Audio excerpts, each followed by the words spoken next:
The point is, we need to realize that if we work together as one and we stop creating and fabricated scenarios that don't have to be that way, truly, like, ask yourself, could you live in a society where money, let's just say even without money, but what money was only meant for extras, luxuries, exclusively? You could literally have zero money and you could survive, guaranteed, be taken care of health-wise and everything like that. Could you? Right? And the way the society works is, oh, this is what I was going to talk about, but I forgot. Perfect. It's no longer a system of capitalism. This is the end of capitalism today, Saturday, October 19th, 2024, 3:47 p.m. Western time or Mountain time. Marks the end of capitalism. It marks the beginning of people realizing that there are better ways, and it's not, socialism is not the answer, communism is not the answer, but none of those things are pure bad, and same with capitalism. There's a lot of good in it. Something that gets people to push for more, to fight for more, try to reach to the heavens, is there's nothing wrong with that. The problem is that the message, the idea, the ideal got lost in translation. So I propose, and again, this is where I need your help. Let us all gather together, and the best minds, if they're focused on actually creating new ideas rather than just slaving away for pointless energy, loosh in human ranches, what could we accomplish? Now they're actually doing something with their skill set, with their knowledge. I call it innovationism. So we're going to live in a world where the whole goal, the whole focus is, how can we innovate? How can we create the promised land? How can we create our paradise? Every area that's lackluster in some way, and we all know it, but guess what we all say? We say it's not possible. Oh, it would be nice if we wouldn't have to pay for rent and homes, and we could every person was guaranteed to have shelter, just a room to sleep in. It doesn't have to be the most grandiose thing, right? But people are like, that's not possible. And I ask you, why? Why is it not possible? Who decided it's not possible? Once you start following the train or the lines and connecting the dots, you realize that there's some specific people that want to make sure it's not possible. What happens when you're worried about survival and having a house and a room to sleep in? Fear, anxiety, stress, insecurity. And what does that do? It drains you. It spawns what I call the energy drainers. Think of it like Harry Potter, a Dementor. Think of it as a Venus flytrap. Think of it like as a hand comes from underneath the ground and latches onto you. A parasite is implanted in you, and it just starts draining you nonstop. And it's feeding it to the people who want that energy. Because again, if energy can't be created, it has to be taken or transferred. And if it's only restored through healing or sleeping, right? So literally fabricating scenarios to drain your energy. Makes sense, right? All of a sudden you're like, huh, so that's why they want to keep us trapped. Because they want that. And, you know, I could be slightly off, but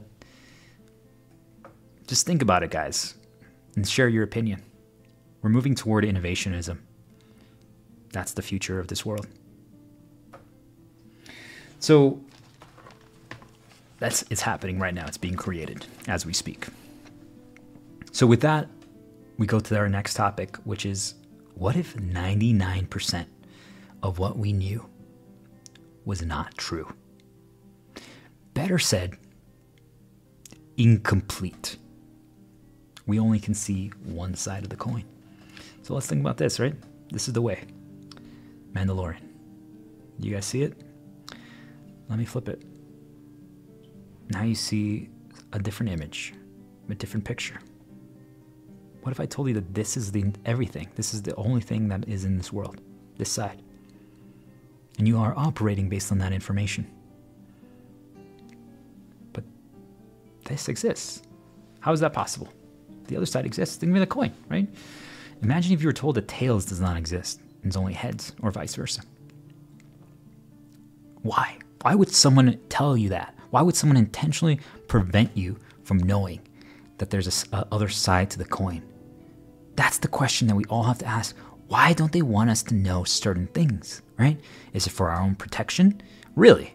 That's what they always say. But is it? Or is it for their own protection?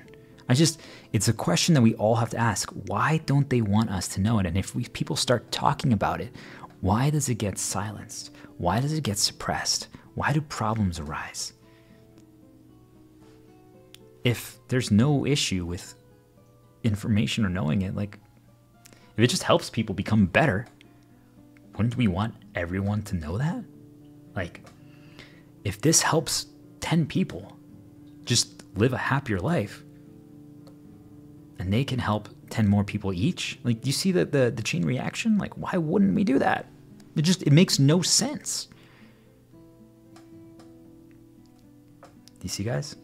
So let's talk about then, if there's things or people or entities that are intentionally trying to stop you from learning certain things or knowing certain things, how would they do that? So it begins with what I call mental attacks. Do you ever wonder why negative thoughts enter your head? Like, I mean, even I, like, just recording this, like, it's just so minor, like something like pops in there and I'm like, get out of there. But also positive ones. Why do you think that happens? Why? It's just how it is. It's just how the brain is. Really? You really think something as powerful and as complex as the brain or the world, it just is that way because it is? It's not. So think about it like this. A PowerPoint slide. Close your eyes and relax for a minute. See what pops in to your head. Perhaps put on some music. Perhaps put on one of those eye massagers or like temple relaxer things and just close your eyes and almost like start dozing off and see what pops up.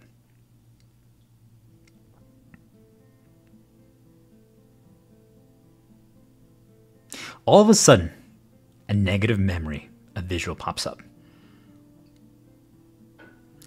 An intrusive thought.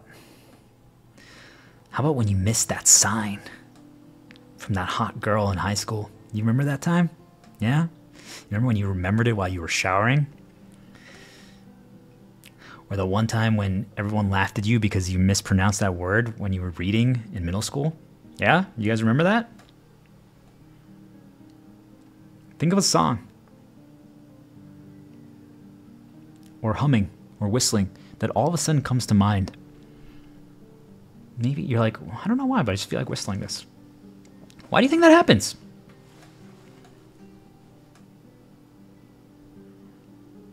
Do you think it's coincidence? It's not. It's not a coincidence. There are no coincidences in this world. That's the first thing that you need to accept. There are no coincidences in this world. Doesn't mean that accidents can't happen. Accidents can happen even if everything's planned. Like, think about your best plans.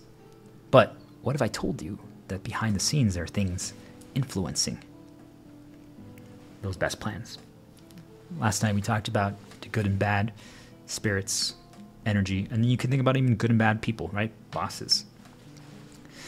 But you have to accept that there are things that are helping and there's things that are hurting. So that's what I call mental attacks. All of a sudden you close your eyes and you remember that one time that a friend did something bad to you. But then all of a sudden you close your eyes and you remember, oh, remember when I got that touchdown in high school and I won? You see, like, the reason why one got pushed versus the other is they were trying to get you to feel a certain way. So think of it as you are showing pictures to a friend or your brother or your sister on your phone, right? Take your phone. The dark version of you, the hurt version of you, is going to show a picture of them, maybe you guys were together, of when they were obese. they're going to get triggered by that. It's like, oh, I don't like those memories. I don't enjoy seeing fat version of me. The light version of you, the one who's loving, the one who cares, is going to show a picture of the trip that you guys went on where you were happy, where you were laughing, a good memory. So think if you were having dark actions or light actions, or if you're in a good spot versus a bad spot, you would show a different picture. You're like, oh my God. And you ask yourself, wait, but why would I ever show the fat picture?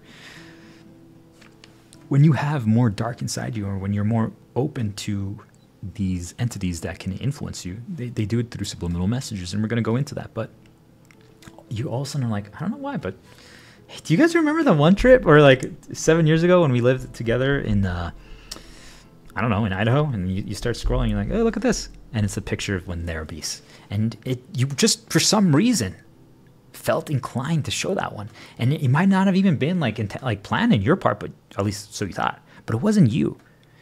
Something suggested it to you. Something encouraged you to do that. But maybe at the same time, if you had like light and dark, like the balance is there, maybe you were like, wait a minute, actually, no, let me not show you that one. Like you were scrolling and all of a sudden it's like you got like another new trigger that popped up. It's like, wait, actually, I have a better idea. Let's look at the pictures of the trip. Or maybe someone else all of a sudden comes into the room and is like, hey, oh my God, do you guys just remember that trip we went on like 2 years ago, like as bros, that road trip? And then you're like, yeah. And then instead of looking at that picture of when your friend was obese, you guys now start looking at the picture of the trip. So that means a third person got influenced to stop what was happening, which was the dark play. Do you guys see, like, that person literally stopped a negative event from occurring? Think about that.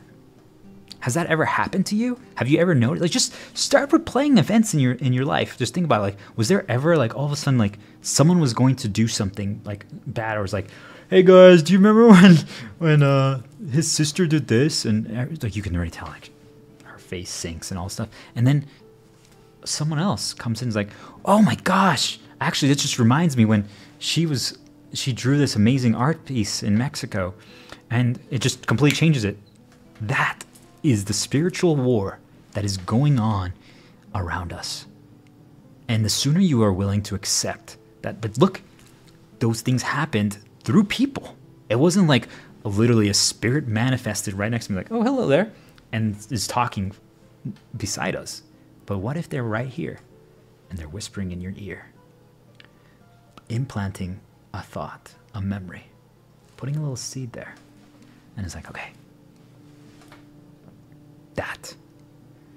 The sooner you're willing to accept that that's even just a possibility, you don't have to fully believe it, but the sooner that you're willing to accept that that is even a possibility, all of a sudden, everything changes. So, talking about that you're going to start realizing that you're missing thousands and thousands and thousands of signs daily of that nature that you put no weight to before. You just didn't understand how to interpret them. And you still don't, but we're going to get there.